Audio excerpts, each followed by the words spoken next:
Welcome everybody. This is a 21-step guide to selling a house as a realtor or transaction broker. My name is Cody Leslie. If you're just joining us now and this is your first video you've watched, please go back to my first video. I'll be explaining everything there. But let's go ahead and get into step 7, guys. This is putting the property in the MLS. Congratulations.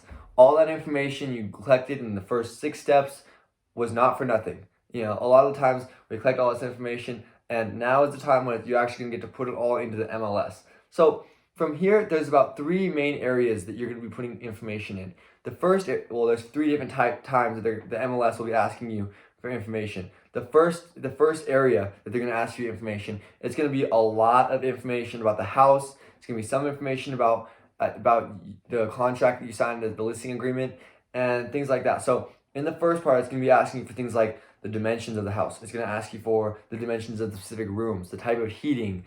Is there a pool? You know, when was it built? You know, the building material that was used. Is it a pitched roof? Is it a flat roof? Is it a metal roof? All this information that a lot of times you have to go through the house and find is going to be here that you're going to need to answer in the MLS. So that's the first part. But you're also going to need to fill out information about the listing agreement that you signed, meaning that you're going to need to say not only when you sign the listing agreement with your client, but also when that ends. And also the day that the property goes active will also need to be put in input into the MLS. Now, after you've got all that broad information about the house into the MLS, it's going to take you to another area where you're going to have to fill out you're going to be attaching a lot of the documents that you also collected into the MLS. So these documents are things like the lead-based paint disclosure, which we talked about, and the cryotech disclosure that we also talked about. So all these documents will also be put in the MLS for realtors to be able to see and access, so that they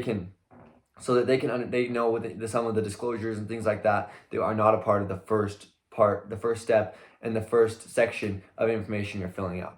Guys, one more thing I actually wanted to mention about the first step is that in the first step, you're going to also have one of the most important things is filling out a description of the property. Filling out a good description is extremely important, guys.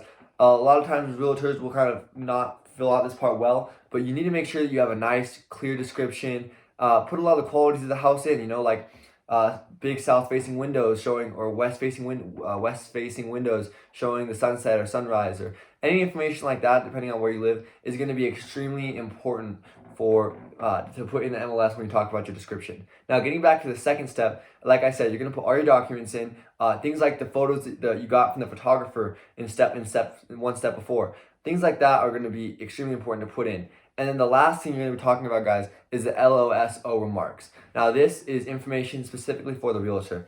This is saying, all right, when can you go view the house? You know, what times can you view the house? Is there a dog? Is there security systems? You know, how to when they're going to visit the house, what are some of the things they need to understand and know about before they go and visit the house? And those are the three parts, guys, to putting your house into the MLS and inputting all that information. I'll see you guys in the next step.